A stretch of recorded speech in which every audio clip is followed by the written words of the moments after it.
ओम ज्ञानतिमिरान्धस्य ज्ञानाञ्जनशलाकया चक्षुरुन्मिलितं येन तस्मै श्रीगुरुवे नमः।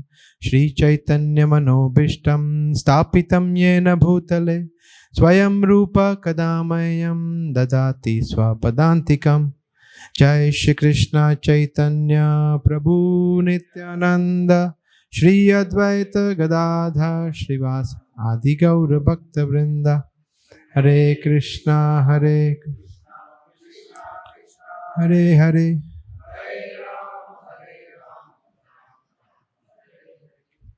हरे कृष्णा।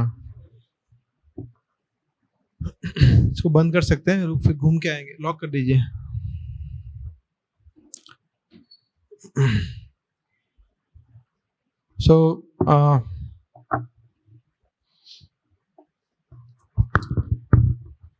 श्रीमद् भागवतम में एक बहुत ही सुंदर श्लोक है,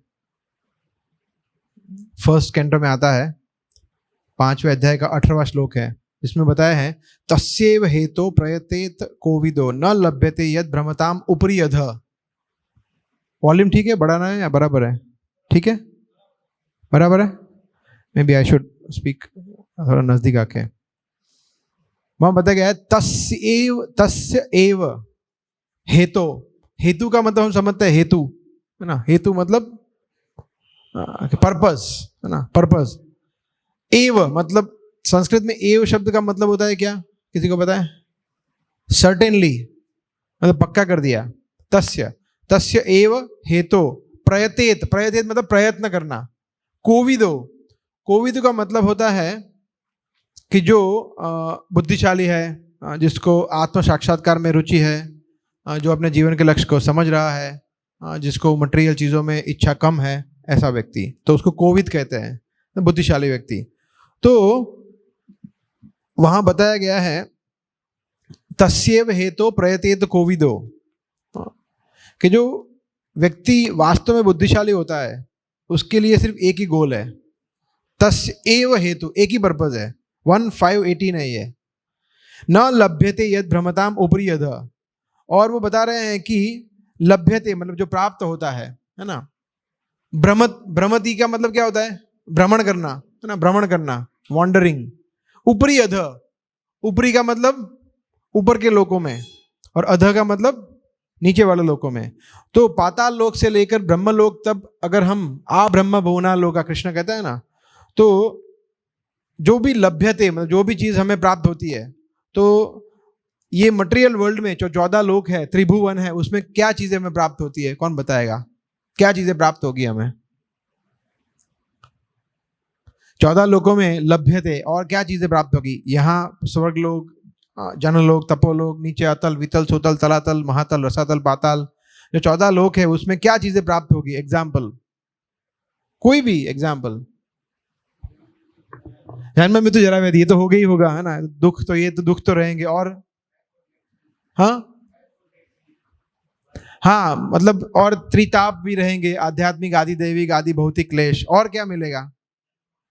हाँ वो आ गया, जन्म में जरा व्याधि होगा। और इंद्रिय जन्य सुख मिल सकते हैं ना, इंद्रियों से मिलने वाले सुख मिल सकते हैं, भौतिक सुख मिल सकते हैं।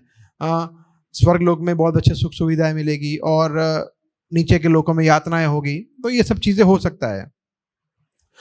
तो न लभ्यते, जो ये जब चीजें है जो जो मिलती है, उसमें व्यक्ति प्रयतेत, उसमें प्रयास नहीं करता वो। यद भ्रमताम उपरि अध। सो persons who are actually intelligent and philosophically inclined should endeavor only for that purposeful end, which is not obtainable even by wandering from topmost planet Brahmaloka down to the lowest planet Patal. ये कह रहे हैं। तो हम लोग यही कर रहे हैं, है ना, मिलियंस ऑफ जन्मों से ऊपरी अध यही चल रहा है ना। हम लोग हमारे जॉब में जाते हैं, घर पे जाते हैं, वहाँ भी यही चल रहा है। कभी हम ग्राउंड फ्लोर पे होते हैं, कभी 5th फ्लोर पे होते हैं, कभी 15 फ्लोर पे होते हैं, वापिस नीचे आते हैं, ऊपर चलते हैं। तो यही चलता रहता है, ऊपरी अध। और बिकॉज आप लोग काफ़ी समय से जुड़े हुए हो, तो आपको लग सकता है कि इसमें कोई नई बात थोड़ी है, तो हमने बहुत पहले से सुनते आ रहे हैं। शुरुआत यहीं से होता है, 84 लाख यूनिवर्स है ना, ऊपर भी यही चल रहा है। अभी लास्ट वीक यही सब चला था। बट प्रॉब्लम ये है कि हम लोग ये सब जानते हैं थियोरेटिकली, मगर रियलाइज नहीं कर पा रहे हैं। Somehow we are not able to realise कि 84 लाख योनि है और मैं इस सब से गुजरा हुआ हूँ, मैं मच्छर भी बना हूँ, मैं एक चींटी भी बना हूँ, मैं कुत्ता भी बना हूँ। So we don't realise actually कि हम लोग सबसे गुजर चुके हैं। और जहाँ पे भी हमने सेंसेस को, इंद्रियों को तृप्त करने की इच्छा की, मगर और फ्रस्ट्रेशन मिला हमें। We were never satisfied. जैसे एक उदाहरण प्रभुपाद देते थे कि अगर किसी व्यक्ति को प्यास लगी हो और उसके सामने समुद्र हो, तो कुछ फायदा है समुद्र का? इतना विशाल पानी का क्या फायदा है? वो समुद्र देखने के लिए अच्छा लगता है, जल क्रीड़ा करने के लिए अच्छा है, मगर प्यास मिटाने के लिए समुद्र का पानी इज यूजलेस, है ना। तो यहाँ पे प्रभुपाद फिर उदाहरण देते थे कि यहाँ पे भौतिक जगत में सुख मिलता है, वो भी ऐसा ही है, समुद्र के पानी की तरह है, कि वो दिखने में अच्छा लगता है, मगर वो एक्चुअली जो आत्मा का जो थर्स्ट है, प्यास है, उसको बुझा नहीं सकता, राइट। तो और हम जब ये ऊपरी अधः करते हैं, यद भ्रमताम ऊपरी अधः, तो बहुत सारे लोग हमसे मिलते हैं जो हमारे परिवार के सदस्य होते हैं, हमारे फ्रेंड्स होते हैं, माता पिता, भाई बहन, पति पत्नी, बच्चे, वो सब मिलते हैं। तो जैसे हम समझते हैं कि ये एक ट्रैवलर, हम लोग ट्रैवलर की तरह है। हम लोग एक जैसे ये कभी ये कोई ड्रामा होता है और ड्रामा में सब एक्टिंग करते हैं, तो ऐसे ये सब ड्रामा चल रहा है। किसी का कोई पति है, कोई पत्नी है, कोई भाई बहन है, तो ये कब कितने समय तक होने वाला है, पर हम उसको शाश्वत काल तक मान के गिनते हैं।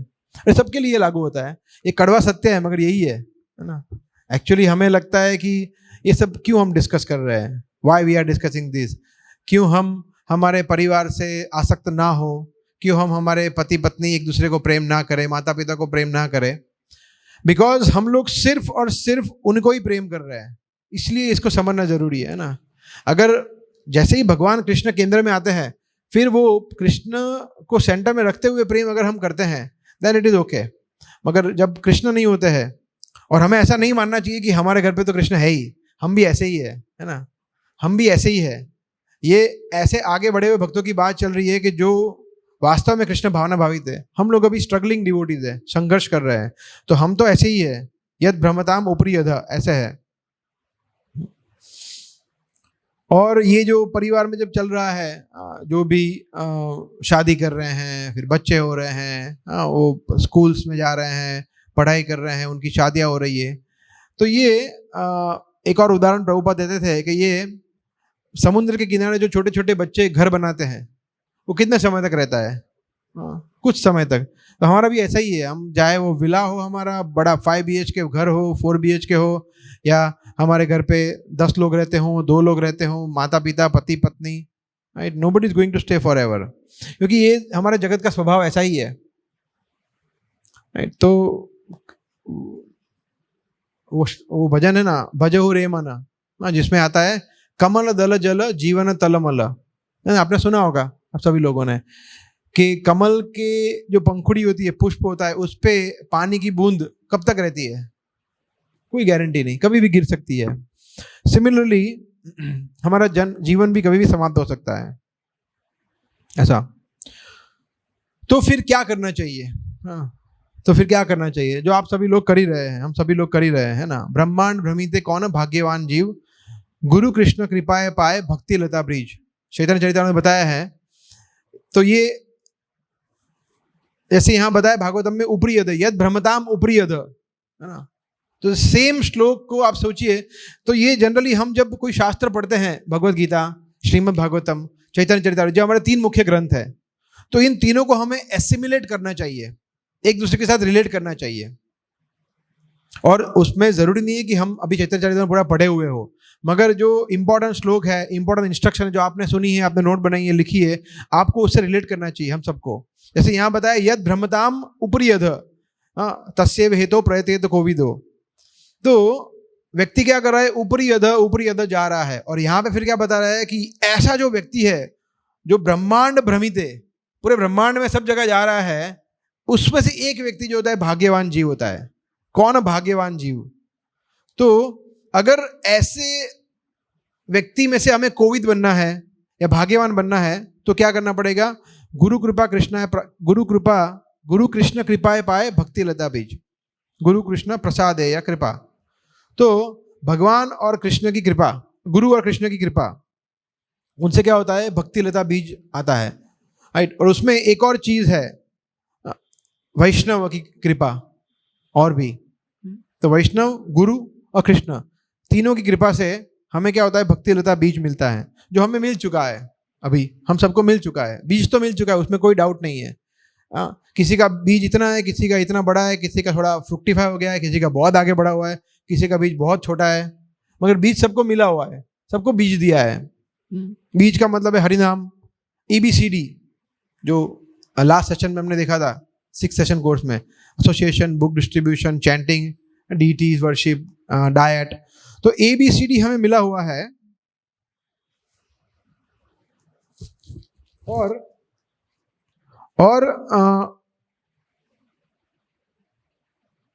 गुरु और कृष्ण की कृपा से ये संभव है, अदरवाइज संभव नहीं है, है ना। जैसे एक और उदाहरण देते थे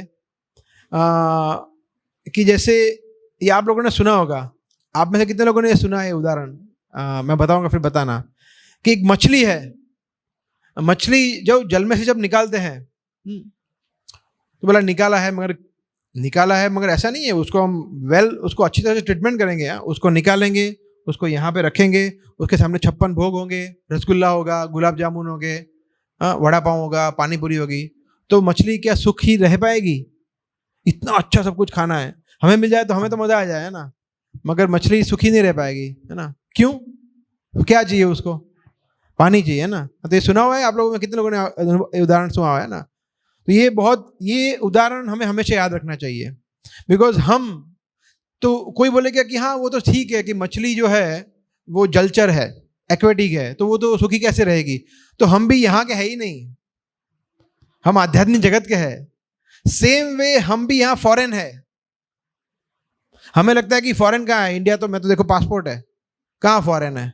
नेशनल हूँ मैं, वही फॉरेन है हमारा पासपोर्ट उधर का है, मगर अभी हम लोग वहाँ झगड़ा करके आ गए। जैसे कोई होता है ना, जो होते हैं जो जिद्दी बच्चे होते, झगड़ा करके घर छोड़ के चले जाते हैं, ऐसा हम भी घर छोड़ के चले गए हैं अनफॉर्चुनेटली। और आज हम देखेंगे, उसी के विषय में चर्चा करेंगे कि घर वापसी कैसे होती है, किस तरह से एनवायरनमेंट क्या होता है, लाइक दैट। सो जैसे वो मछली अपने आप को एक भूमि पर फॉरेन महसूस करती है, वैसे हमें भी यहाँ पे प्रत्येक क्षण कृष्ण के विरह में, कृष्ण से दूर होकर हमें अनकॉमन, अनयूजुअल फील होना चाहिए। तब हम भक्ति में ग्रो हो रहे हैं। अगर हमें सब कुछ हो रहा है, माला का जप कर रहे हैं, सब कुछ ठीक चल रहा है, और फिर हमें मजा भी आ रहा है यहाँ पे, we are not getting frustrated, right. That shloka from Shrimad Bhagavatam, जिसमें बताया है भक्ति परेशानुभव विरक्ति अन्यत्र स्यात्। भक्ति पर ईशानुभव, कि भक्ति जब हम करते हैं, प्रभुपाद बहुत बार ये उदाहरण दिए हुए हैं कि खाने का उदाहरण, है ना, कि हम भक्ति में आगे बढ़ रहे हैं, उसका क्या प्रमाण है? कोई बताना चाहेगा? अलग अलग व्यू हो सकते हैं। हाँ, चैंटिंग में रुचि बढ़ रही है, और सेवा का भाव बढ़ रहा है, और आसक्ति कम हो रही है। हाँ, करुणा, विनम्रता, वैष्णव गुण आ रहे हैं। यस, सही है, ऑल आंसर्स आर राइट। मगर भागवतम में बताया है, और जो प्रभुपाद बता रहे थे वो है विरक्ति अन्यत्र स्यात्, कि जैसे जैसे भक्ति में भगवान के प्रति आसक्ति हमारी बढ़ रही है, भौतिक आसक्ति भी बढ़नी चाहिए ना, कम होनी चाहिए, है ना, कम होनी चाहिए, है ना। वो होती नहीं है, वहां पे अटक जाते हैं सभी भक्त लोग। वो सबसे बड़ा प्रॉब्लम होता है, आसक्ति, है ना, जा नहीं सकती, आ ही सकती है सिर्फ, तो वो प्रॉब्लम है। सो वो हमें प्रयास करना चाहिए धीरे धीरे विरक्ति को डेवलप करने का, और वो कॉन्शियस प्रयास करना चाहिए। फॉर एग्जाम्पल, धन से विरक्ति, ये बहुत इंपॉर्टेंट है। धन से विरक्ति धीरे धीरे, बोले ठीक है, तो इसके लिए और भगवान ने सबको दिया हुआ है। मन प्रसाद, सबसे पहला भगवान ने बताया है कि मन की तपस्या क्या है? प्रसाद, मतलब प्रसाद ज्यादा लेना, संतोष। मन की तपस्या क्या है? संतोष देना उसको। और हमारा मन संतोषी है ही नहीं बिल्कुल, सब कुछ चाहिए उसको, है ना। अच्छी स्त्री चाहिए, अच्छा घर चाहिए, और क्या है, और काम क्रोध लोभ सब कुछ, ईर्ष्या करना है। तो मन का सबसे इंपॉर्टेंट तपस्या है संतोष। किसी को पता है चाणक्य पंडित क्या बोल रहे, किन 3 चीजों से व्यक्ति को हमेशा संतुष्ट रहना चाहिए? किसी को पता है? भक्ति शास्त्री वालों को या और किसी को? यस, वाइफ और धन से, और चाणक्य पंडित कहते थे कि हमेशा व्यक्ति को 3 चीज संतुष्ट होना चाहिए, अपनी पत्नी से, धन से, and there was one more, I am also forgetting, but ये बहुत इंपॉर्टेंट। तो मन प्रसाद, very very important point. Okay, so इसी तरह हम, जैसे फिश है, अभी फिश तो क्या है, उसको आप रख सकते हो पानी में, हमें कहाँ रखे? हमारा पानी क्या है? तो हमारा पानी है गुरु, साधु, शास्त्र, या गुरु, वैष्णव और कृष्ण, ये है। जब उनके आसपास रहेंगे तब हम खुश रहेंगे, और ये आप सभी का अनुभव होगा, है ना। जब मंदिर में आते हैं, भक्तों के संग में रहते हैं, क्लास करते हैं, क्लास सुनते हैं, तब हम सब हमारी सभी समस्याओं हम टेम्पररी भूल जाते हैं, अच्छा लगता है। We feel closer to God, भगवान से नजदीक हम अनुभव करते हैं, और फिर सब समस्या शुरू हो जाती है। तो इसलिए प्रभुपाद ने ये विशेष नाम दिया है जो अब तक किसी, I was listening to one lecture मेरे गुरु महाराज का, उन्होंने बताया प्रभुपाद ने जो मैगजीन का नाम दिया, कौन से नाम, क्या नाम दिया मैगजीन का? हाँ, तो वो बोल रहे थे महाराज कि मैगजीन का नाम इतना लंबा होता ही नहीं है, क्या होता है, सिंपल होता है, टाइम, लाइफ, ऐसा ही सिंपल होता है मैगजीन का नाम। तो इतना लंबा line, back to Godhead, तो प्रभुपाद ने रिवॉल्यूशन कर दिया, सबसे पहली बार ये उन्होंने नाम दिया इतना बड़ा, है ना। और ये बैक टू गॉड आप सभी ने सुना है ना, कि वापिस हम भगवत धाम जाए, है ना। तो ये भगवत धाम जाना बहुत इंपॉर्टेंट है।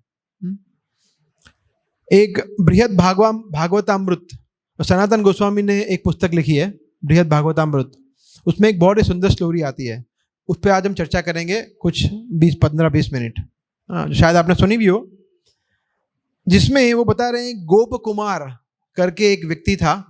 गोप कुमार हमारी तरह ही था, बिल्कुल नॉर्मल व्यक्ति, मगर हमारे उसमें कुछ एक फर्क था।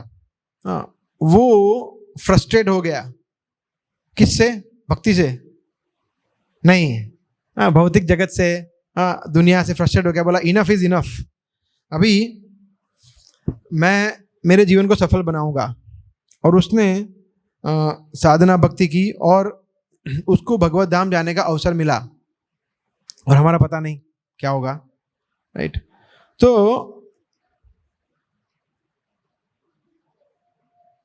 अभी हम जो चर्चा करेंगे उसमें उसके इमोशंस, जब वो भगवत धाम गया तो उसने क्या देखा वहां पे, जर्नी में क्या हुआ, आपको सुनना है? ये इंटरेस्टिंग है, सुपर इंटरेस्टिंग है ना। तो गोप कुमार सबसे पहले डिसाइड करते हैं कि मुझे भगवत धाम जाना है। सबसे फर्स्ट स्टेप क्या था? डिसाइड करना कि जाना है। हमारा वहीं पे फर्स्ट स्टेप ही नहीं लेते, है ना। जैसे अभी हमें यहाँ से अपने घर जाना है तो फर्स्ट स्टेप क्या है?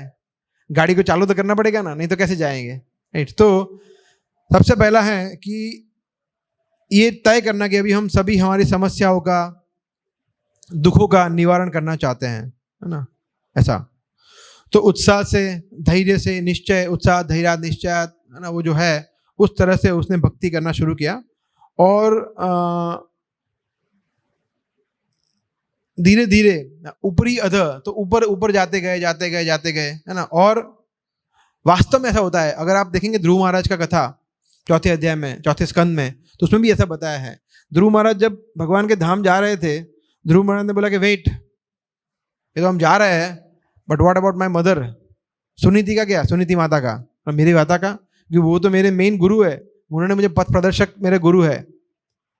सो उन्होंने बताया, जो विष्णुदूत ने बताया कि देखो वो ऑलरेडी आपसे पहले, वो आपको ओवरटेक कर लिए, वो आपसे पहले जा रहे हैं, आपकी चिंता मत करिए, वो तो ऑलरेडी, बिकॉज आप ऑलरेडी जा रहे हैं तो आप तो जा ही रहे हैं, वो तो जा ही रहे हैं, ऐसा।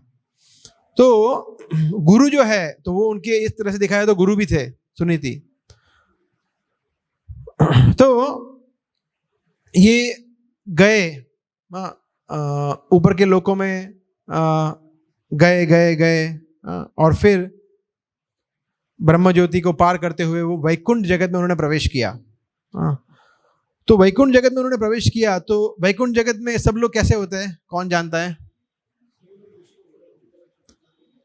हाँ, चतुर्भुज होते हैं ना, सब सारूप्य वाले होते हैं, सब सेम, पता ही नहीं चले कि नंद सुनंद कौन है, जय विजय कौन है, और भगवान के और पार्षद कौन है और भगवान कौन है ना। ऑफ कोर्स पता चलता है, भगवान का जो श्रीवत्स है, भगवान के पैरों पर जो चिन्ह है, बट जनरली स्पीकिंग सब भगवान विष्णु की तरह इतने सुंदर होते हैं। तो उन्होंने वहाँ पे सब कुछ देखा ये, और वहाँ पे उसके पहले उन्होंने, मगर उसके पहले वहाँ गए, वहाँ पे वो स्वर्ग लोक पे गए, जनरल लोक में, तपोलोक में, वहाँ से भी होते होते गए। तो उन्होंने देखा कि वहाँ पे क्या मतलब फैसिलिटीज है, सेंस ग्रेटिफिकेशन, इंद्रिय तृप्ति की मतलब, बट उनको उससे उनको लगा कि क्या है, ये लोग किस में पड़े हुए हैं देवतागण। तो उनको मतलब उनसे बहुत ही अरुचि हो गई कि उसमें इसमें क्या है, गोप कुमार। और फिर वो आध्यात्मिक जगत गए वैकुंठ में। तो वैकुंठ में गए तो वैकुंठ में उन्होंने ये दृश्य देखा। फिर वहाँ से वैकुंठ जगत, देखिए वैकुंठ जगत अलग होते हैं, अयोध्यापुरी धाम, द्वारिकापुरी धाम, ये सब वैकुंठ प्लेनेट ही है, मगर ये सब भगवान के ऐश्वर्य धाम है। द्वारिकापुरी धाम, हम गए हैं द्वारिकापुरी धाम, वहाँ पे आपने विश्व प्रभु से कथा सुना था, तो वहाँ पे वो गए, वहाँ पे अनलिमिटेड, कोई जन्म मृत्यु जरा व्याधि नहीं है, वहाँ पे शाश्वत काल तक आप रह सकते हैं, there is no birth death old age disease, सच्चित आनंद है वहाँ पे, everything is eternal, full of knowledge and bliss. But फिर भी मतलब उनको वहाँ पे बहुत संतुष्टि हुई, ये अचीव्ड कंप्लीट परफेक्शन, बट उनको कुछ चीज़ मिस कर रहे थे वो, बोला कुछ चीज़ मिसिंग है, बोला वैकुंठ जगत में आके क्या मिसिंग हो सकता है ना। तो फिर वो सोच रहे थे, देन ही थॉट, ओ मैं कृष्ण को मिस कर रहा हूँ, यहाँ पे कृष्ण तो है ही नहीं वैकुंठ जगत में, है ना। बोला ब्रजवासी कहाँ है, यहाँ पे ब्रजवासी भी नहीं है, वृंदावनवासी भी है नहीं। तो उनको बहुत इच्छा हुई कि मतलब मैं ठीक है वैकुंठ जगत में आ गया, सब कुछ अच्छा है यहाँ पे, मगर उनका जो स्वाभाविक एक आकर्षण था भगवान के प्रति, भक्तों के प्रति, ब्रजवासी के प्रति, तो अपने आप को रोक नहीं पाए। तो भगवान देखिए सबके हृदय में होते हैं, तो वो जान गए, इंस्टेंटली भगवान का प्लेन आके वहां पे खड़ा हो गया, इंस्टेंटली, है ना। तो यहाँ बताया है, वो बुक में बताया है सनातन गोस्वामी कि जो मन की गति से भी ज्यादा स्पीड से प्लेन ट्रैवल करता है, ऐसी स्पीड से, मन की गति से भी, पंथास्तु कोटि शतवत्सर संप्रगाम्यो वायो रथापि मनसो मुनि पुंगवानम। ब्रह्म संहिता में ब्रह्मा जी कहते हैं कि वायु और मन की गति से भी ज्यादा स्पीड से जो मुनि है, योगी है, वो ट्रैवल करे तो भी वो भगवान कृष्ण को वो अप्रोच नहीं कर पाते हैं, ऐसा। सोप्यस्तियत प्रपद सिम्न्य अविचिन्त्य तत्वे। तो यहाँ पे बताया था, बता रहे सनातन गोस्वामी कि वो प्लेन आके खड़ा रह गया वहाँ पे एकदम से, जैसे ही उन्होंने थोड़ा सा उनको डिससेटिस्फैक्शन हुआ अपने हृदय में कि मतलब समथिंग इज मिसिंग, कि मैं भगवान कृष्ण को मिस कर रहा हूँ, उनके भक्तों को मिस कर रहा हूँ, उनकी लीलाओं को मिस कर रहा हूँ, तो तुरंत ही वो प्लेन आ गया, है ना।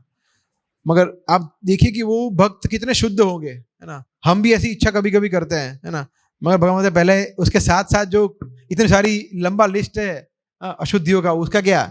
तो हम कभी कभी इच्छा कर सकते हैं कि हाँ मुझे भी जाना है भगवान के धाम, मगर हमारी इच्छा इतनी शुद्ध नहीं होती, है ना। तो यहाँ पे जब एक व्यक्ति कंप्लीट प्योर स्टेट पे, शुद्ध अवस्था पे आके थोड़ी सी भी इच्छा किया तो भगवान उसको तुरंत पूर्ण कर दिया। ये बहुत अच्छा लर्निंग है हमारे लिए।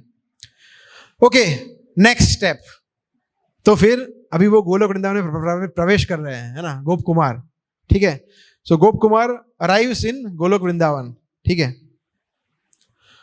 तो ये बहुत ही सुंदर वर्णन किया है पुस्तक में कि जब वो गोलोक वृंदावन में उन्होंने प्रवेश किया, है ना, सबसे पहले उन्होंने, अगर समझ लीजिए आप गोलोक वृंदावन में प्रवेश करेंगे तो सबसे पहले आप किसको ढूंढेंगे? हाँ, कृष्ण को ढूंढेंगे ना। हाँ, सब ठीक है, हाँ ठीक है, गाय है, हाँ मतलब अच्छे अच्छे पक्षी है, झरने हैं, ब्रिजवासी, मगर कृष्ण कहाँ है? हाँ, कृष्ण कहाँ है ना। तो he was searching for Krishna, मगर मिले ही नहीं कृष्ण मिले नहीं। तो फिर नेक्स्ट उन्होंने अप्रोच किया किसको? बोला जो भी ब्रिजवासी है, हाँ ब्रिजवासी मतलब कृष्ण के गोलोक धाम में रहते हैं उनको भी ब्रिजवासी ही कहते हैं क्योंकि वो भी ब्रजी है। तो आप वृंदावन वासियों को उनको पूछा कहाँ है कृष्ण, कहाँ है, तो कोई जवाब नहीं दे पा रहा था। Nobody was able to answer, क्योंकि वो भगवान के ध्यान में, भगवान के प्रेम में, भगवान के विचारों में इतने लीन थे कि वो उनको कोई पता ही नहीं था कि वो क्या बोल रहे हैं, है ना। फिर वो आगे गए।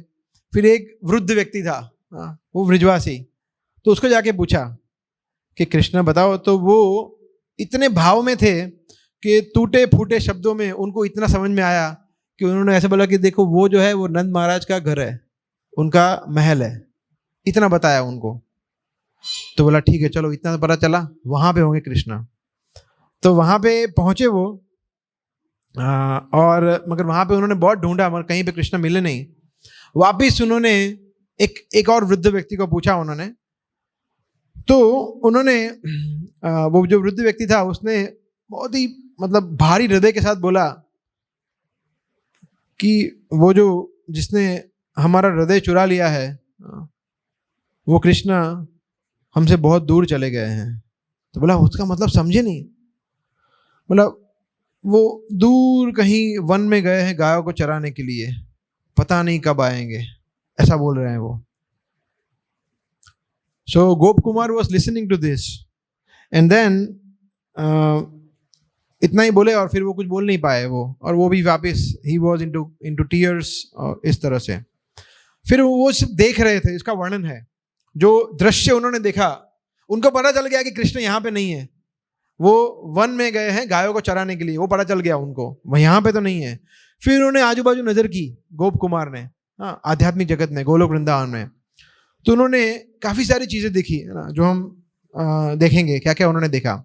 उन्होंने देखा कि कुछ लोग जो थे वो ऐसे ही बैठे थे और भगवान के जो लीलाएं थे उनको श्रवण करने में, उनको डिस्कस करने में लीन थे। हाँ, वो सिर्फ चर्चा कर रहे थे कि ये धेनु का सिर को तो क्या पिटाई की और इसको क्या किया, वो मतलब कृष्ण के बारे में चर्चा कर रहे थे ऐसा। कुछ लोग जो थे वो कृष्ण के ऊपर उन्होंने बहुत सारी कविताएं लिखी थी, भजन लिखे थे और वो गा रहे थे, ऐसा था। कुछ लोग जो थे विशेष करके गोपियां, वो भगवान के लिए अलग अलग भोग बनाने में व्यस्त थी, बहुत सारी मतलब सामग्रियां बना रही थी। ये बनाना है, मिठाई बनानी है, ये बनाना है, तो वो सब। और इस तरह से अलग अलग कार्य में सभी लोग मग्न थे।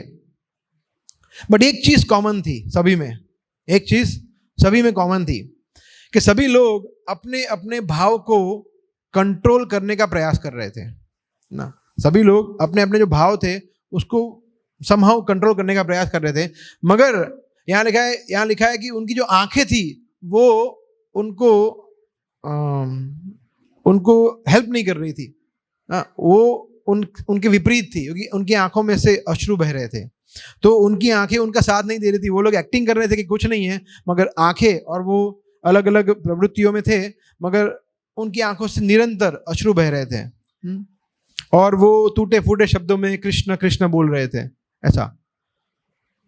तो वो समझ नहीं पाए कि ये लोग कृष्ण के विरह में बहुत ज्यादा आनंद में है या बहुत ज्यादा दुख में है। वो समझ ही नहीं पाए कि ये आनंद, इसको आनंद समझे या दुख समझे।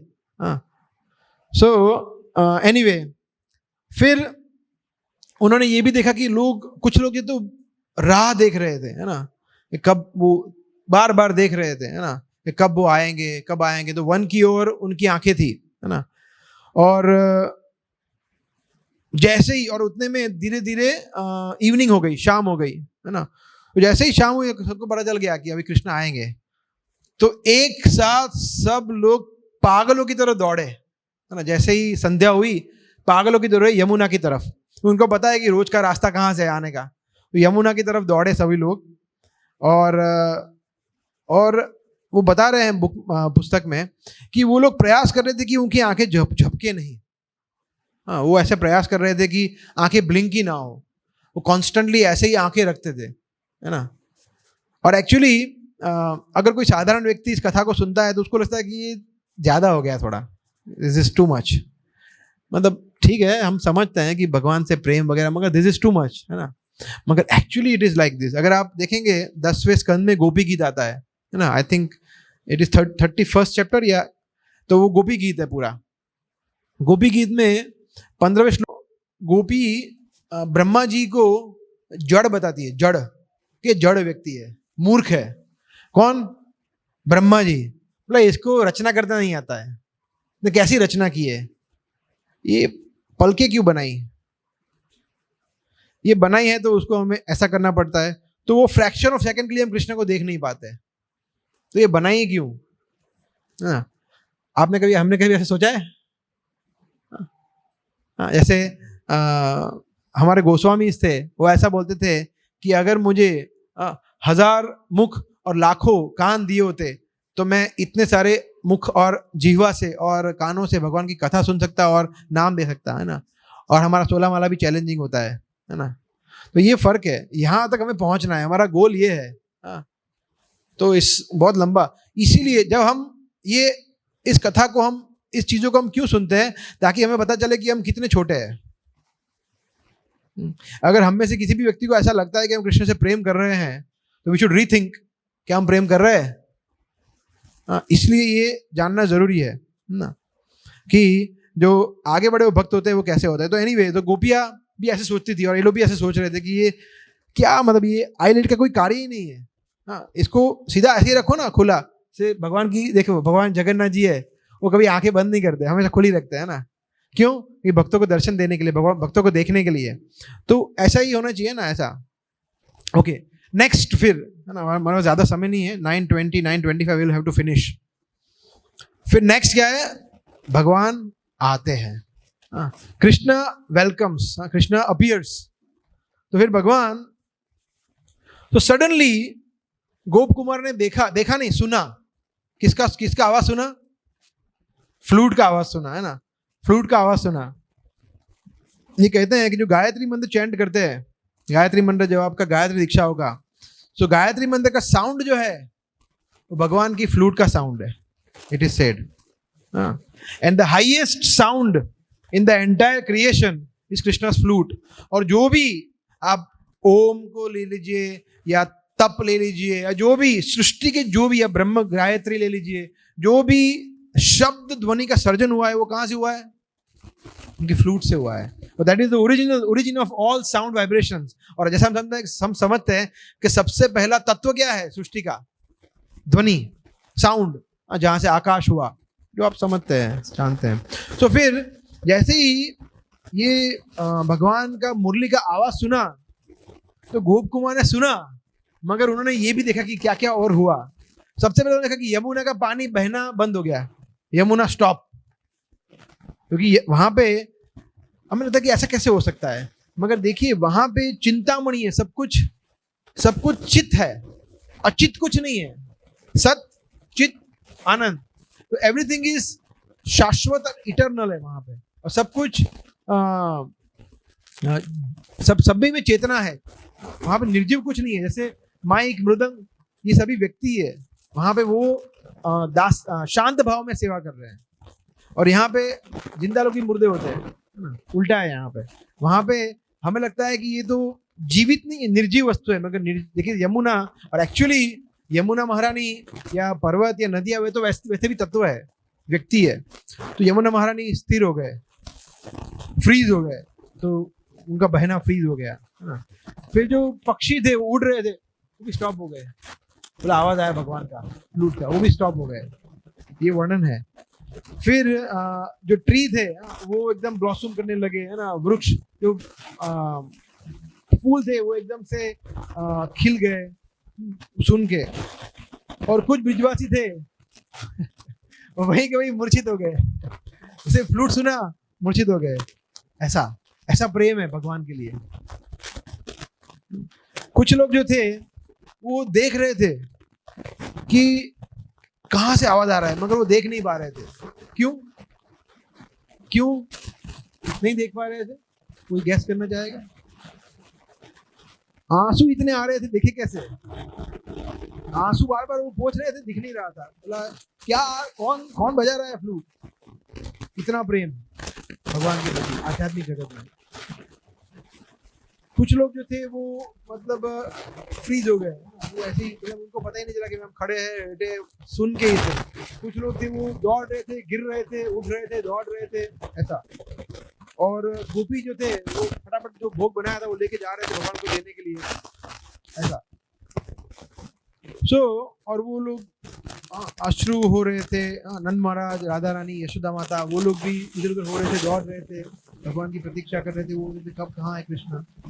तो ये सब उन्होंने देखा। इसके बीच सडनली उन्होंने देखा एक ब्लू कलर का लड़का आया, ब्लूइश बॉय, जिन्होंने येलो धोती पहनी थी। तो ऐसे व्यक्ति, ऐसे एक छोटा सा लड़का, 16 साल का लड़का प्रकट हुआ, ये गोप कुमार ने देखा। राइट, और जैसे वर्णन है ब्रह्म संहिता में,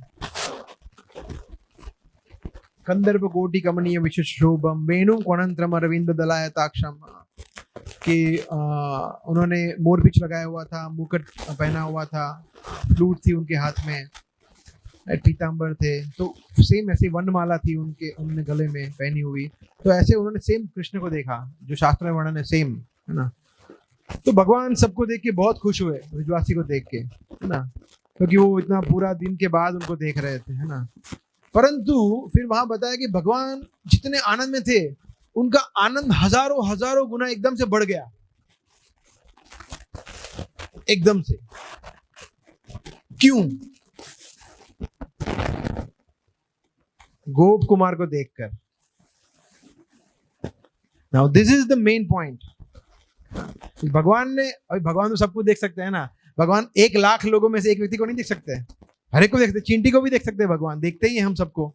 तो भगवान ने गोप कुमार को देख लिया, इतनी बड़ी भीड़ में से गोप कुमार को देख लिया। और जैसे ही भगवान ने गोप कुमार को देखा, भगवान का जो आनंद था वो अनेक गुना बढ़ गया, है ना। तो भगवान ऑफ कोर्स जो आ रहे थे, तो उनके साथ अनेक अनेक गायें थी, अनेक अनेक उनके सखा थे, अनेक अनेक उनके मित्र थे, मयूर थे, बहुत सारे, मतलब इतने सारे भगवान के सेवक थे।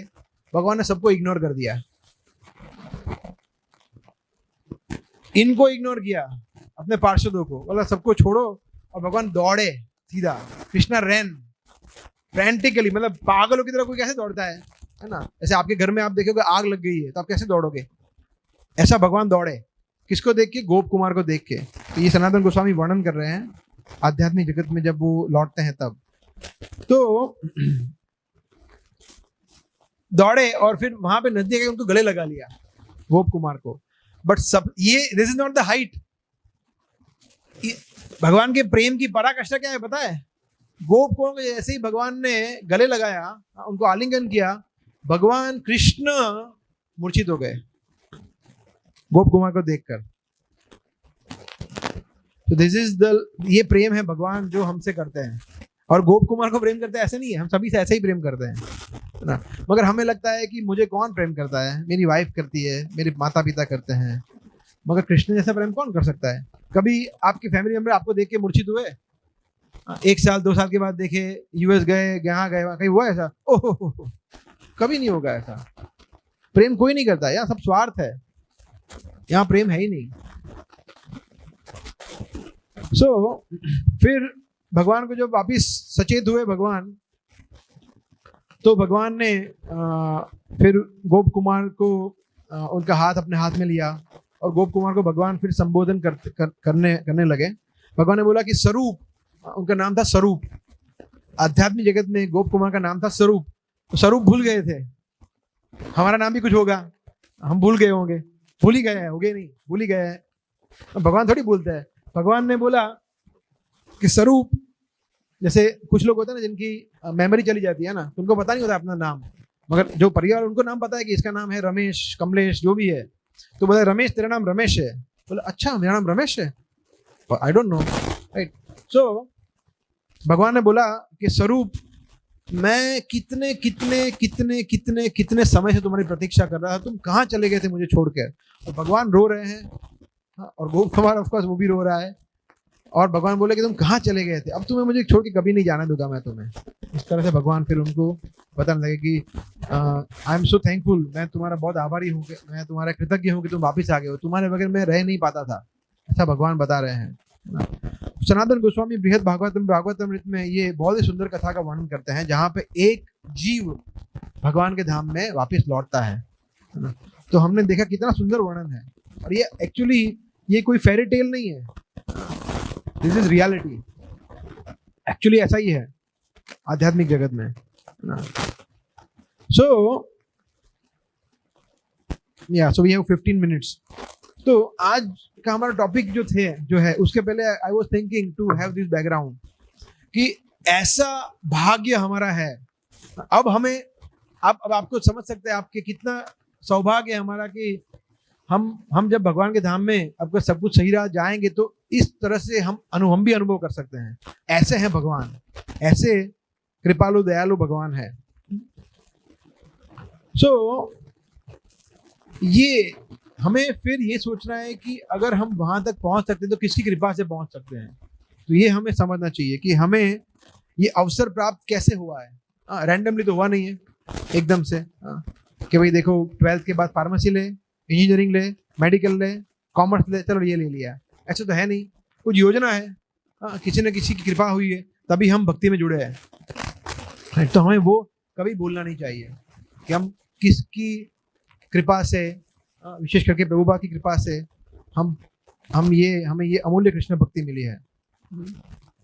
एक और चीज मैं कल मेरे गुरु महाराज का लेक्चर सुन रहा था जिनमें यही पूरा बता रहे थे, तो तभी मैंने सोचा कि मैं मुझे बताऊं। तो उसमें उन्होंने एक और चीज बताई थी कि इसमें गुरु का एलिमेंट उन्होंने रखा था कि जब गोप कुमार ऊपर जा रहे थे ऊपर के लोकों में और फिर वो वैकुंठ का प्रवेश किए तो उन्होंने देखा, उनको गुरु को भी देखा, उन्होंने गुरु को भी दर्शन किए।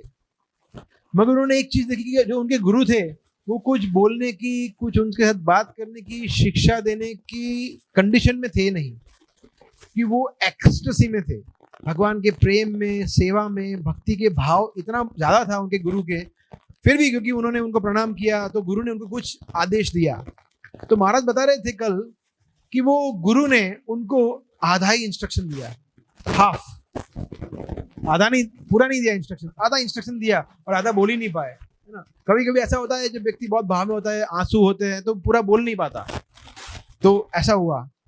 तो उनको पता क्या पता चला कि गुरु पूरा दे रहे हैं, उनको तो पूरा अक्षर फॉलो किया, 100% गुरु ने जो बोला था उसके मुताबिक उन्होंने आगे जाके वहां पे उन्होंने किया, तो भी उनको परफेक्शन प्राप्त हुआ। फिर महाराज बता रहे हैं कि चाहे गुरु आपको इतना भी बोले, जैसे किसी को गुरु बोल सकते हैं कि भाई देखो आपको मंदिर मैनेजमेंट संभालना है, आपको ये करना है, आपको ये करना है, आपको ये करना है, आपको ये करना है, ठीक है, 10 शिक्षाएं दी। किसी को एक गुरु किसी और शिष्य को गुरु ऐसा बोलते हैं कि आप 16 माला करिए, 4 नियमों का पालन करिए, अच्छे भक्त बनिए, किसी को इतना ही बोल सकते हैं। तो ऐसा थोड़ी है कि जो जिनको इतना ही बोला है वो भगवान के धाम नहीं जाएंगे। जितना भी आपके गुरु ने बोला है, क्योंकि महाराज बता रहे थे कि बिकॉज गोप कुमार ने सिंसियरली उसको प्रयास करने का फॉलो किया, he could achieve Golok Vrindavan, वो गोलोक वृंदावन उन्हें प्राप्त हुआ। तो हमारे गुरु का, हमारे वरिष्ठ भक्तों का आज्ञा कुछ भी हो, अगर हम उसको पूरी निष्ठा से फॉलो कर रहे हैं 100%, प्रभुपाद ने क्या बताया, वेरी वेरी सिंपल फॉर्मूला, 16 माला का जप करना है, 4 नियमों का पालन करना है, बस इतना ही तो करना है बस। और प्रभुपाद बोल रहे हैं कि फिर हमें सोचना नहीं है। अगेन कल गुरु महाराज ये भी बता रहे थे कि अगर हम 4 नियमों का पालन करते हैं और 16 माला का जप करते हैं तो हम भगवान के धाम में जा नहीं पाएंगे, हम प्लेन में बैठ पाएंगे, प्लेन में बैठ पाएंगे, गोलोक का जो प्लेन है उसमें बैठ पाएंगे। तो बैठना ही तो है, और क्या करना है, बैठेंगे फिर तो प्लेन अपने आप जाएगा ना, हमें थोड़ी चलाना है प्लेन। तो महाराज बता रहे थे कि अगर आपको बोर्ड करना है प्लेन को तो सिर्फ इतना ही करना है जो प्रभुपाद ने बताया है। तो ये तो इज वेरी इजी है ना, हमें मगर हम बोर्ड करना ही चाहते नहीं है, प्रॉब्लम ये है। तो बोला ठीक है भाई क्या बोर्ड करना है, यहाँ सब सही तो है ऐसा। ये बहुत इंपॉर्टेंट। मैं एक बार मैं विश्व प्रभु से मैंने एक प्रश्न पूछा था, विश्व प्रभु से, कि जनरली हम समझते हैं कि भगवान से ज्यादा दयालु उनके प्रतिनिधि होते हैं ना, गुरु होते हैं। ऐसा आप लोगों ने भी सुना होगा कि कृष्ण से ज्यादा दयालु उनके गुरु होते हैं। तो मैंने उनको पूछा था तो क्या ये भी सही है कि गुरु से ज्यादा कृपालु वैष्णव होते हैं, इज इट ऑल्सो ट्रू, है ना।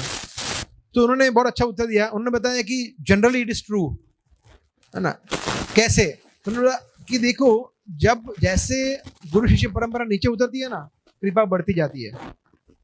बट अगर वो वैष्णव वो गुरु परंपरा से कनेक्टेड है तो सही तरह से, मतलब वो वैष्णव अपने गुरु का एकदम परफेक्ट सर्वेंट है, तो वो गुरु से भी ज्यादा कृपालु है।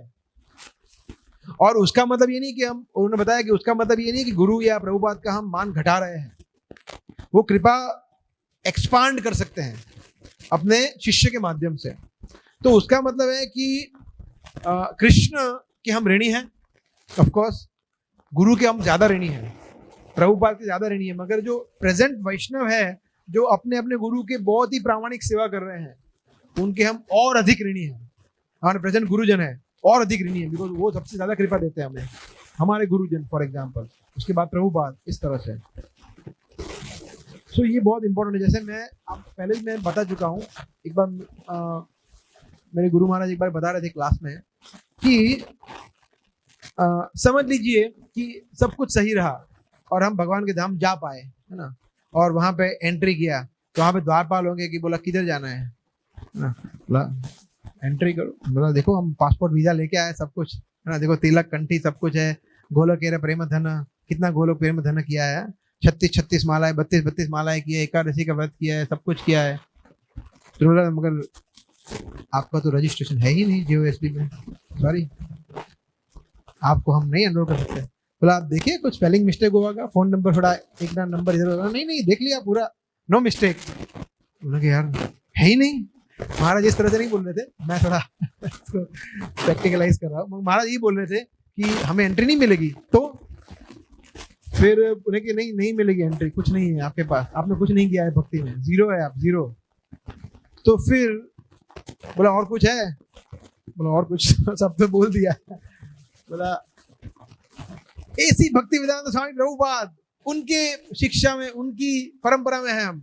अच्छा प्रभुपाद की मूवमेंट में आप, तो ठीक है डालो, फिर वो तराजू में रखेंगे, है ना, हमारी भक्ति को तराजू में रखेंगे। हाँ तराजू होता है ना, क्या बोलते हैं भाई, तराजू, राइट, वेट बैलेंस।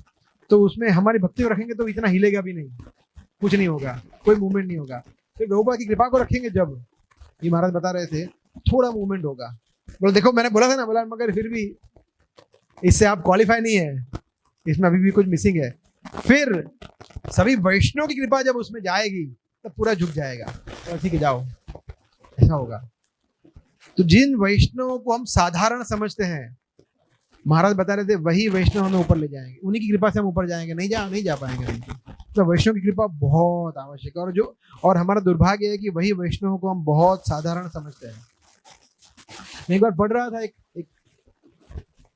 मैं कहाँ पढ़ रहा था मैं भूल गया, तो मैं पढ़ रहा था कि आप लोगों में से कितने लोगों ने सुना है कि भगवान, ये राधा गोविंद धाम है, वो वैकुंठ जगत है, कितने लोगों ने सुना है, हाथ ठीक से ऊपर करिए, है ना, ये धाम है वो वैकुंठ जगत है, सबने सुना है ना। यहाँ पे 3 गुण नहीं होते हैं, सत्वगुण, रजोगुण, तमोगुण, सत्व में होता है। मगर हम लोग फिर भी ये बिलीव नहीं कर रहे हैं कि यहाँ पे जो रहते हैं, आई रिपीट, वो वैकुंठवासी है, वो ब्रिजवासी है। कौन? यहाँ पे जो रहते हैं वो फुल टाइम जो भगवान की सेवा करते हैं, ब्रह्मचारी, यहाँ पे जो निवासी भक्त है, वो उनको पुरोहित कृष्ण प्रभु, परिमल प्रभु है, उनको बोले क्या खाना पकाया है, उनको अच्छा बनाना आता नहीं है। वो ब्रिजवासी वैकुंठवासी है, क्या कर रहे हैं आप? तो ये समझना है हमें। तो ये तो मैं सिर्फ, उसका मतलब ये नहीं है कि जो मंदिर के बाहर नहीं रहते हैं उनका हमें मान नहीं देना है, मगर यहाँ पे तो आप सोचिए कितने एग्जॉल्टेड है ये लोग, ऐसा। तो ये कॉन्शियसनेस हमें बनानी है वैष्णव के प्रति, ये बहुत इंपॉर्टेंट है। सो ये जो वैष्णव है वो कोई साधारण जीव नहीं है। आप सोचिए कि भगवान गोप कुमार को देख के मूर्छित हो गए,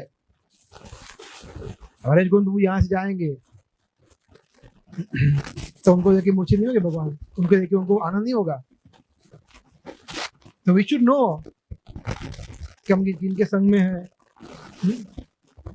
कौन हमें मेंटर, हमें मार्गदर्शन दे रहा है। तो हमें पता होना चाहिए कि कितने एग्जॉल्टेड पर्सनालिटीज है और हम कितने भाग्यशाली है। ऐसे भक्त लोग अभी भी है हमारे साथ और हमें मार्गदर्शन दे रहे हैं, हमारे गुरुजन भी है, जो भी है। जिन्होंने अपना पूरा जीवन दिया है भगवान कृष्ण को, ऐसे ऐसे भक्त हैं। हम लोग रोज गाते हैं गुरु मुख पद्म वाक्य, मगर फिर जो वो बोलते हैं वो हम करते नहीं है। हम सिर्फ गाने के लिए गा लेते हैं, मगर हमें 1% भी रियलाइजेशन नहीं होता है कि जो महाराज ने बोला है, जो हमारे वरिष्ठ भक्त बोल रहे हैं, उसको हमें अप्लाई करना चाहिए या नहीं करना चाहिए। हम उस पर सोचते नहीं है। क्लास सुन लेते हैं, चले जाते हैं, सब अच्छा हो गया। या फिर हम क्या करते हैं, अगर किसी ने हमें कुछ बोला है, हमारे वरिष्ठ भक्त ने, तो हम सोचते हैं, या फिर महाराज ने बोला है, हम सोचते हैं, हमारे छोटा सा जो हृदय है, छोटा सा हमारा जो मन है, दिमाग है, उससे सोचते हैं, जो कि बिल्कुल बेकार है। हमारा मन दिमाग है वो एकदम बेकार है, यूजलेस है। फिर भी हम सोचते हैं कि ऐसा क्यों बोला होगा उन्होंने, क्या रीजन होगा, मैं करूं नहीं करूं, क्या करना चाहिए, किसी इनसे कंसल्ट करूं। मैंने देखा है कुछ लोग हैं, वो 4 लोगों से एक चीज पूछते हैं। हरेश मुझे बताते हैं कि देखो मुझे मैसेज आया है, तो सेम मैसेज मुझे भी आया है। Why, what is the need? आप 2, 3, 4 भक्तों को एनर्जी एक चीज में क्यों आप एंगेज कर रहे हो? क्या आप टेस्ट कर रहे हो कि 2 भक्त मुझे क्या उत्तर दे रहे हैं? आप लोगों की बात नहीं कर रहा हूं मैं, इन जनरल बात कर रहा हूं। मैं किसी की पर्सनल बात नहीं कर रहा हूं, इन जनरल बोल रहा हूं। तो ऐसा नहीं करना चाहिए हमें, है ना। वी शुड अप्रिशिएट कि भक्त लोग कितने सेवा में है ना। मगर ये हमारा रोग है, हम लोग सब रोगी है। हमारा रोग है ये कि हम लोग स्पेक्यूलेट करते हैं, हम लोग मन धारणा करते हैं, फिर सोचते हैं हम क्यों पालन करें, इन्होंने बताया वो, हम तो अपने मुताबिक करेंगे, है ना, वो हमारे लिए यही सही है। और फिर हम जज करते हैं कि ऐसा उन्होंने क्यों किया, ऐसा वो क्यों बिहेव करते हैं। आप एक दूसरे के बारे में भी बात कर रहा हूँ मैं, ऐसा नहीं है कि सिर्फ जो वरिष्ठ भक्त है, पीयर्स के बारे में भी नहीं करना चाहिए ऐसा। जो हमारे समकक्ष भक्त है उनसे भी नहीं करना चाहिए, उनके बारे में भी ऐसा जज नहीं करना चाहिए। और जो आगे बढ़े उनके बारे में तो बिल्कुल नहीं करना चाहिए। हमारा जो सीनियर वरिष्ठ भक्त है, और वर्स्ट केस निंदा करते हैं, वर्स्ट केस क्रिटिसाइज करते हैं, एनवी ईर्ष्या करते हैं और उनके बारे में प्रजल्प करते हैं, वो सबसे वर्स्ट है। उसका तो कोई होप ही नहीं है। और कोई वैष्णव की निंदा कर दिया तो खत्म हो गया पूरा, महा अपराध है वो। पर हम लोग अभी ये, और ये सभी पे लागू होता है, प्रभु जी हो, माता जी हो, सब पे है ना। प्रभु जी, माता जी, एवरीवन इज। ऐसा नहीं है कि जो सैफरन में है, या जो उम्र में बड़े हैं, या फिर जो है वो गृहस्थ हैं, या जो दीक्षा हुआ है, या ब्राह्मण दीक्षित है, सब पे लागू होता है। किसी भी वैष्णव का निंदा नहीं करना चाहिए, किसी भी वैष्णव। क्योंकि जैसे हम उनको जज, निंदा कब होता है पता है? वैष्णव का निंदा जब हम उनको जज करना शुरू करते हैं, जब हम हमारे छोटे से मन से, संकुचित मन से सोचते हैं कि उन्होंने ऐसा क्यों किया होगा, क्यों सोचना है। हमें पता नहीं है होलिस्टिक पिक्चर कि इस भक्त ने इस तरह से क्यों बिहेव किया। We don't know the real story. और फिर जज करना के बाद फिर निंदा होती है, वैष्णव अपराध होते हैं। तो ऐसा नहीं करना चाहिए। हमें हमेशा ये अपने आप को क्वेश्चन पूछना चाहिए कि हम जहां पर अभी है, क्या हम हमारे खुद के प्रयास से हैं, या सभी भक्तों की, प्रभुपाद की, कृष्ण की कृपा से है। तो आपको उत्तर स्वतः मिल जाएगा कि नहीं नहीं नहीं नहीं, मेरे पास तो कुछ है ही नहीं। तो फिर हम क्यों उनको फॉलो नहीं कर रहे हैं, उनकी इंस्ट्रक्शंस को फॉलो नहीं कर रहे हैं? क्योंकि हम लोग अभी के लिए नहीं, जन्मों जन्मों से इनके ऋणी है। बिकॉज हम, जैसे अभी हमने शुरुआत किया था ऊपरी अदर, हम लोग करोड़ों जन्मों से अलग अलग योनियों में घूम के आ रहे हैं। इसी जन्म में हमें भक्ति मिली है, इसी जन्म में हम भगवान के धाम वापिस जा सकते हैं। और ये वैष्णव की कृपा से हुआ है, प्रभुपाद की कृपा से हुए हैं। तो हम युगों से, जन्मों के ऋणी हैं इनसे, इस जन्म के नहीं है, इस कुछ सालों के ऋणी नहीं है। ये इस तरह से सोचना चाहिए। तो मंदिर में जो भक्त हैं, जो प्रैक्टिस कर रहे हैं, जो हरे कृष्ण महामंत्र का जप कर रहे हैं, उनके प्रति हमें बहुत सावधान होना चाहिए और उनकी कृपा को हमें बहुत ही गंभीर तरह से लेना चाहिए। नहीं तो फिर भगवान अपनी कृपा को ले लेते हैं। देखिए, कृपा जो है वो भगवान ही देते हैं, और कोई देता नहीं है कृपा, मगर गुरु और वैष्णव के माध्यम से देते हैं भगवान। ठीक है, मगर जब हम वैष्णव का अपराध करेंगे, गुरु का अपराध करेंगे, तो फिर भगवान अपनी कृपा ले लेंगे, फिर कुछ कृपा नहीं मिलेगी। फिर स्ट्रगल करो अपने आप। ऐसा, जैसे कृपा को हम कैसे समझे? ऐसे समझ लीजिए, कोई व्यक्ति एक्सपर्ट स्विमर है, तो वो नाम है माइकल फेल्प्स। क्या था? Expert swimmer, Phelps, right? Phelps was world champion. अगर वर्ल्ड चैंपियन अटलांटिक महासागर में गिर जाए, स्विम कर पाएगा वो? माइकल फेल्प्स के पिताजी आएंगे तो भी नहीं कर पाएंगे। हाँ, कोई नहीं कर पाएगा, वो कितना भी बड़ा स्विमर हो। तो क्या चाहिए? कृपा चाहिए। मतलब कोई आ जाए, हेलीकॉप्टर आ जाए, कोई लाइफ बोट आ जाए, सेविंग करने के लिए आ जाए। तो ऐसा हम भवसागर में पड़े हुए हैं, कितने भी बुद्धिशाली हो हम, लोगों को लगता है कि यार मुझे तो पूरा गीता के 700 श्लोक याद है, मैं तो इतनी अच्छी तरह से माला का जप करता हूँ, 108 में से एक भी एकदम परफेक्ट माला का जप कर रहा हूँ, मैं तो कितना अच्छा भोग बनाता हूँ भगवान के लिए, बनाती हूँ, मैं तो कितना अच्छा सेवा करता हूँ, डीटी वर्शिप कितना अच्छा करता हूँ, देखो कितनी अच्छी तरह से चामर घुमाता हूँ। That is Michael Phelps. ठीक है, आप माइकल फेल्प्स है, अग्रीड। मगर क्या आप तैर पाएंगे महासागर को? भव सागर है, वत्स पदम, इसीलिए हमें वत्स पदम करना है। भवाम बुधिर वत्स पदम, पदम पदम यद विपदाम विपदाम न तेषाम। इसीलिए हमें क्या करना है कि अगर हम कृष्ण के भक्तों की शरण ग्रहण कर लेंगे, शेल्टर लेंगे, तो वो जो महासागर है वो कैसा बन जाएगा? वत्स का मतलब क्या होता है? गाय का बछड़ा। उसके पैर कितने होते? इतने। अभी आप महासागर को लांघना, पार करना पॉसिबल है? इम्पॉसिबल अपने आप। मगर एक इतने पानी के, क्या बोलते हैं गुजराती में, बोलते खाबोची को, हिंदी में क्या बोलते हैं? हाँ, मतलब छोटा सा पानी का इतना जलाशय है, उसको पार करना कितना, तो श्लोक भी जंप कर ले, है ना, केशवी भी जंप कर ले, इजी है। तो वो कब होगा? जब हम शेल्टर लेंगे वैष्णवों की कृपा। इसीलिए इसी को कृपा कहते हैं। आप समझे? कृपा मतलब कोई जबरदस्त चीज नहीं है। कृपा मतलब ये है कि हम अपने आप को समझते हैं माइकल फेल्प्स, कि हम एक्सपर्ट स्विमर है, हम अपने आप तैर लेंगे, नहीं तैर पाएंगे।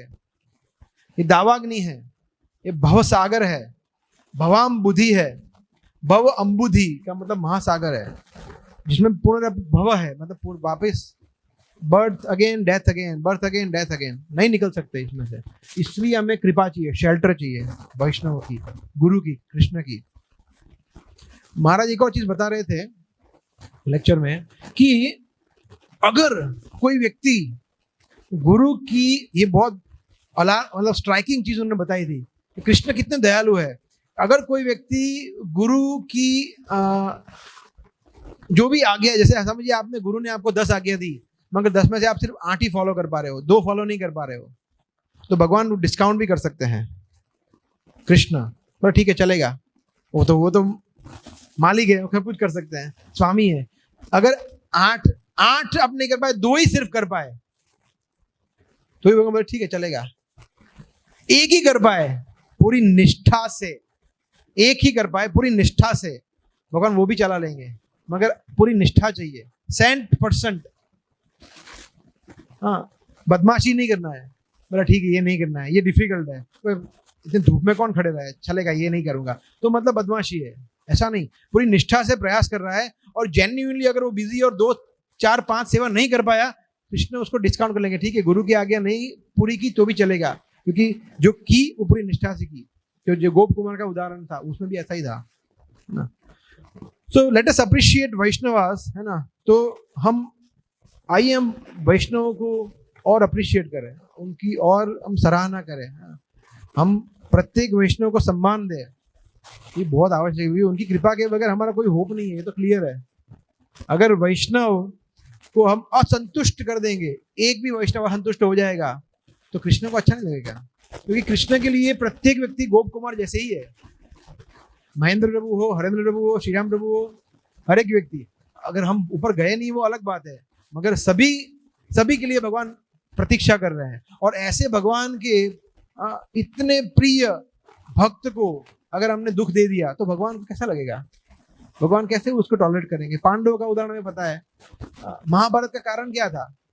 एक ही तो कारण था कि भगवान के भक्तों के प्रति इतना अपराध हुआ, भगवान बोले मैं छोड़ूंगा नहीं किसी को, सबको मारूंगा। मेरे भक्तों के प्रति ऐसा क्यों किया? द्रौपदी के प्रति, भीम के प्रति, अर्जुन के प्रति, युधिष्ठिर महाराज के प्रति, कुंती महारानी के प्रति, विदुर के प्रति, भीष्मदेव के प्रति, कितने मेरे भक्तों के प्रति इतने सारे आपने अपराध किए हैं, तो मैं किसी को छोड़ूंगा नहीं। ये है। चलिए हमें बचना चाहिए अपराधों से। और मोर देन दैट, अब मैं तो बोल रहा हूँ कि हमें अपराध के बारे में सोचना भी नहीं चाहिए, हमें सिर्फ उनको अप्रिशिएट करना चाहिए। हाँ, हर एक व्यक्ति में अगर हम अच्छे गुण देखेंगे, अप्रिशिएट करेंगे, है ना, हर एक व्यक्ति में अच्छे गुण होते हैं, हर एक व्यक्ति में। जैसे फॉर एग्जाम्पल के लिए बोला हूँ, बोले महेंद्र बाबू देखो धोती कुर्ता में नहीं आ रहा है, ऐसा नहीं होता है, तिलक भी नहीं किया है, ऐसा कोई बोल सकता है एग्जाम्पल। तो हम देखना चाहिए कि वो कहाँ से आ रहे हैं, माता जी कैसे आ रहे हैं। माता जी 4 बजे आके उन्होंने सेवा किया किचन में, अभी हम पुलाव खाएंगे, माता जी ने मेहनत से बनाया है। श्री राम प्रभु कितना सेवा कर रहे हैं, श्री राम प्रभु उनकी जॉब से आते हैं, मतलब इतना उन्होंने सेवा किया है, प्रसाद में सेवा। तो जब हम उनके पूरे गुण देखेंगे, बहुत छोटी चीज है, मैं कितना नीच आदमी हूँ कि मैं ऐसा सोच रहा हूँ, तुरंत हम अपने आप को कोसेंगे जज करने में किसी व्यक्ति को। ये हमें गुण विकसित करने हैं, तब हम भगवान को प्रिय होंगे। तो फिर अभी एक व्यक्ति बताए जिसमें कोई अवगुण नहीं होगा। हर व्यक्ति रोगी तो है, यहाँ पे आए वो, चाहे वो कोई भी हो। लोग सन्यासी को भी छोड़ते, प्रभुपाद को छोड़ा नहीं लोगों ने क्रिटिसाइज करने में, तो फिर हम तो क्या है। तो हर एक व्यक्ति में होगा, मगर हम क्यों वो पार्टी में जाए जहां पे लोग वैष्णव अपराध कर रहे हैं। You should start appreciating devotees, चाहे वो मंदिर आ रहे हैं नहीं आ रहे हैं, वो भक्ति में थोड़े ऊपर जा रहे हैं नीचे जा रहे हैं, हमें जज नहीं करना है। अगर आपको जेन्युइन कंसर्न है तो आप अथॉरिटी को बताइए, हरीश गोविंद को बताइए कि मुझे ऐसा लग रहा है कि ये क्या हो रहा है उनको, मतलब तो इस तरह से तो अथॉरिटी के पास जाना चाहिए। डायरेक्ट वो भक्त से या दो भक्त चर्चा करे किसी एक भक्त के बारे में कि देखो ये तो ऐसे है, हमारे साथ ऐसा किया, पार्शियलिटी चल रही है, ये वो क्या है, ये what is this, what is partiality. ऐसा कोई आपको लग रहा है कि यहाँ पे कोई ऐसा है कि ये फेवरेट है, ये बेकार है। किसको 2 गुलाब जामुन की जगह पे 5 मिलो, किसको 1 मिला, बोला एक ही मिला क्या तेरे को। कभी कोई ऐसा कोई सोचेगा भी नहीं। भगवान का धाम है, यहाँ पे सब भगवान के सभी भगवान को ऐसे ही भगवान के भक्त की तरफ देखते हैं। तो हमें रोगी हम हैं और हम सोचते हैं कि बाकी सब लोग रोगी है, हमारे अंदर ये सब अवगुण है, तो हमें अपने आप से वो सुधार करना है। तब हम वैष्णव की कृपा को अप्रिशिएट कर पाएंगे, एसिमिलेट कर पाएंगे, ले पाएंगे। वैष्णव तो कृपा देने के लिए है ही, है ना, मगर अगर किसी वस्तु को लेनी है कृष्ण तो ऐसे लेंगे ऐसे लेंगे। किसी चीज को आपको प्रसाद लेते, प्रसाद आप ऐसे लेते हो ऐसे लेते हो, प्रसाद ऐसे लेते हैं ना, हाँ तो ऐसे लेना पड़ेगा। अभी हमारा ऐसा है, मतलब 2 कृपा 2, कैसे लेंगे कृपा, यहाँ रहेगा ही नहीं कुछ, सब गिर जाएगा। कृपा देने के लिए विनम्र बनना पड़ेगा, ये गुण विकसित करने पड़ेंगे, तब कृपा मिलेगी, है ना। तो इट्स वेरी इंपॉर्टेंट। इसलिए हमें वैष्णव क्वालिटीज और सबसे लिए anyway I will finish in 1 minute, so many things to say, but हमें ऊपर जाना है, थोड़ा सेवा है। I would just like to assimilate and conclude कि सबसे इंपॉर्टेंट है कॉन्शियस एफर्ट, है ना। हमारा एक सोचा समझा प्रयास कि नहीं बहुत प्रॉब्लम है मेरी लाइफ में, बहुत गलत जा रहा हूँ, बहुत अपराध भी कर रहा हूँ, माला भी ठीक से नहीं हो रही है, मैं बहुत सारे सेवा अपराध कर रहा हूँ, नाम अपराध कर रहा हूँ, बहुत सारी चीज़ें गलत हो रही है। एनीवे जागृत त्यार्थी सवार, ठीक है, अभी मैं इंप्रूव करूँगा, है ना। बहुत ही आसक्ति है, जा नहीं रही है, वैसे भी 10वां नाम अपराध है, तो नाम अपराध में सब कुछ आता है वैसे मोस्टली देखा जाए तो कॉन्शियस एफर्ट अगर हम करेंगे, है ना, सोचा समझा प्रयास करेंगे ना, तो 100% भगवान हमारी सहायता करेंगे, बिकॉज यही है वो, है ना। अगर वो जैसे ही हम भगवान की तरफ मुंह करने का प्रयास करेंगे, वो तो हमारे तरफ ही मुंह करके बैठे हैं, हाँ, तो वो तो भगवान तुरंत सहायता करते हैं। तो हमें कॉन्शियस एफर्ट बहुत इंपॉर्टेंट है, क्योंकि हम सब जानते हैं कि हम लोग रोगी है, हमें प्रयास करना है। So we should appreciate. तो I would like to conclude के लेट अस ऑल अप्रिशिएट। चलिए हम सभी वैष्णव गुरु और कृष्ण के प्रति और कृतज्ञ बने, कृतज्ञता का भाव लाए। कृतज्ञता का भाव आएगा तो ऑटोमेटिकली जजमेंटल मेंटालिटी चली जाएगी, अपराध नहीं होंगे, हम वैष्णव को अप्रिशिएट कर पाएंगे और भगवान को आकर्षित कर पाएंगे। ठीक है, okay, thank you very much. Hare Krishna.